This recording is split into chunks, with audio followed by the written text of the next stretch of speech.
Hey everyone, please support what I do to help keep Greyhawk alive by subscribing to the channel. Also, please consider becoming a channel member to get early access to videos, exclusive live chats, quarterly adventure modules, and more. Thanks, and enjoy the show. So I was looking at the old Rogues Gallery the other day, and it occurred to me that there's a lot of good stuff in here that directly applies to Greyhawk, and I thought I'd just go through it for a little bit today on Greyhawk Grognard.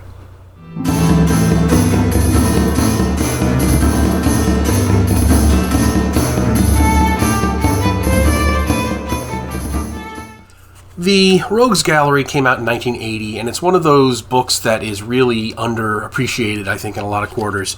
It is just so directly useful as a book. So, because it's got, basically, you've got, tables and tables and tables of pre-generated characters that you can use as NPCs or even PCs if you wanted to. And it gives all the stats, it gives the race, it gives the hit points, what kind of benefits they get from the stats. It gives all kinds of information for every class in AD&D, which was really cool. It has multi-class characters, specialty characters.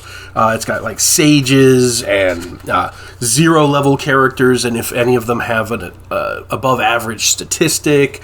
It's got pre-done caravans and city guards, and it's really helpful to have all this stuff at the table. Now, it even has a section on liches, which is really cool, and it has pre-generated dungeon parties. But really, where it comes into applicability for Greyhawk is towards the end. They have a personalities section, and just to give you a thing, some of the characters came from campaigns played in Lake Geneva, home of TSR, but more came from campaigns around the country unrelated to TSR. So we have at least some of these characters. Well, we know that the Gygax characters are, but some of the others are also from the original Lake Geneva campaign, which is really cool. We've got Ararat, played by Tim Giardini, who was a TSR guy back in the day. He's a fighter level 8, and it gives the stats, and it lets. He's known by several titles: Ararat, the Gifted, the Unfortunate, the Lucky, the Foolish, the Bold, and the Avenger. He gives his magic items and such.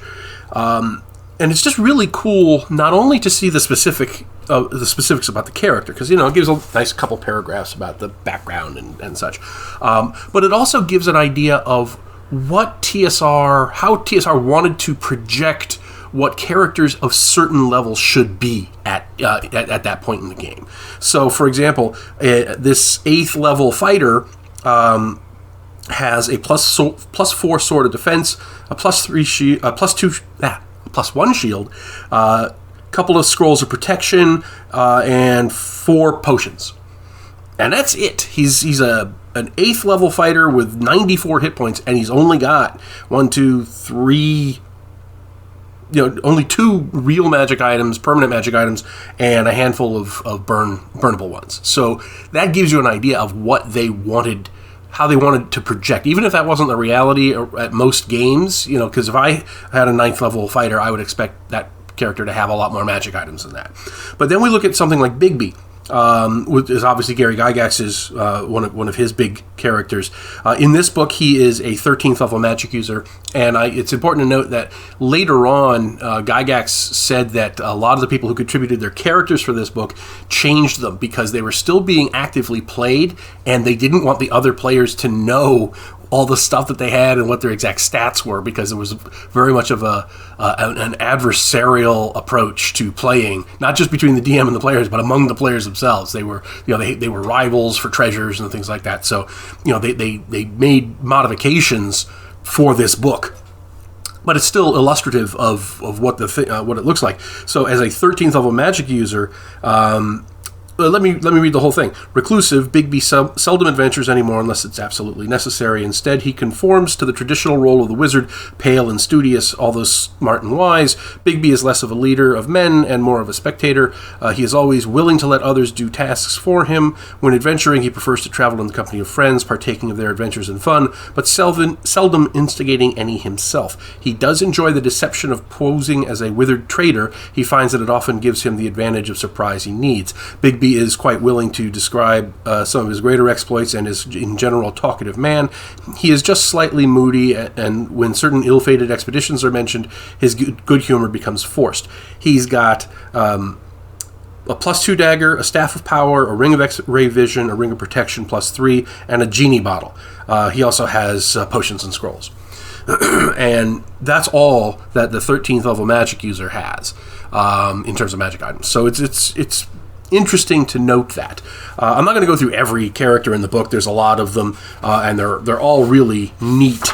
But we do have Eric's cousin, played by Ernie Gygax, who is a fighter magic user, level 714. He's a human dual class, not the multi-class. He's the one who made a pact with Baalzebul, apparently.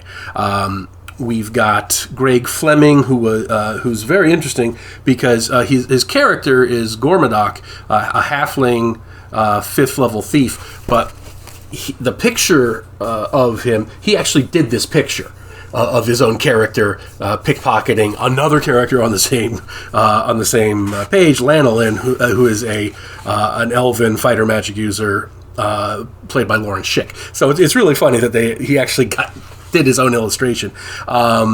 Al Hammock has one. Helen Cook.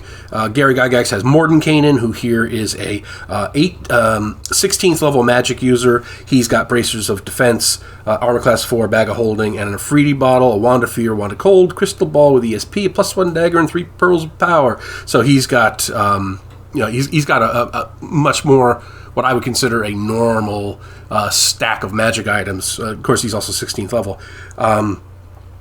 Although it's interesting to note, on those occasions when he must venture alone, he will disguise himself as an old poor merchant, just like Bigby does. So it's kind of funny. Phoebus, played by Jeff Leeson, he's the lizard man he was a human, got reincarnated. Rigby, another one of Gary's characters, is a 9th level cleric. We've got Robilar. Obviously, Robilar is a very famous Rob Kuntz's character. Here in the book, he's a where's the level here? 15th level fighter.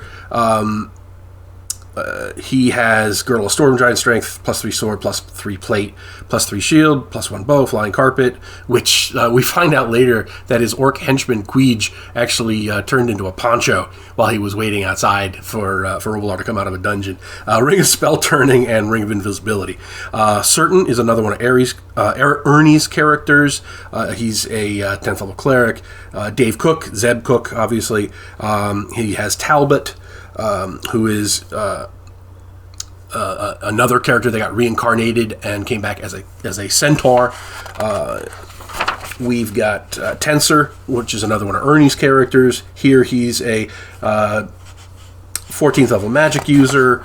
And finally, we have Earl Otis's character, Valerius. And Valerius has one of the best illustrations. He's the guy reclining in the chair with the wine bottle, and he's got like the Three Musketeers outfit on. So the details in here are really cool, very helpful if you want to sprinkle in those well-known characters from the original Gary Gygax campaign into your own campaign. I've used this a lot. I wish they had come out with more stuff like that. I would have loved to see like Melf, a write-up on Melf and his henchman, the halfling henchman. He's got Biff, Biff Digwell, or Digwell Biffson. That's it, Digwell Biffson. Or some of those other characters that we know were in the campaign. I've used them anyway. But in Curly Greenleaf, I think we actually got a write-up of Curly Greenleaf in Polyhedron at one point, if I'm not mistaken. So I would have loved to see an expanded version of that, with those well-known characters from the campaign. But if you can track this down, and I looked on eBay, it's not expensive at all. It's you can get one for about $20, and it's well worth it. Not only for the main section, which has all those pre-generated characters, but also for those personalities that you can pop into your own Greyhawk campaign, and it really immerses you when you do it. When you're playing, and I've done this in the past with my characters, my campaigns, I'll be, it'll be a Greyhawk campaign, and everybody knows it's a Greyhawk campaign, but it really starts to feel like one when they meet Tensor or Mordenkainen. That's when it really clicks with the players, and it's great to see their faces light up when that happens. So I heartily recommend getting a copy of this and start using the personalities and sprinkling them around, lightly in the campaign. It'll be interesting to compare some of the characters in here to some of the ones that we have in later modules, like Return of the Eight and Vecna Lives and so forth. In fact, I might do that in a future video. But anyway, hope you enjoyed this one. Let me know what you think in the comments, and I will talk to you later. Thanks for watching today's video. Please remember to hit the like button and subscribe to the channel. Below you'll find links to my Patreon, which helps make these videos possible. You'll also find the web store where you can buy my books, and my blog where you'll find all sorts of free downloads and other articles. Thanks, and have a great day.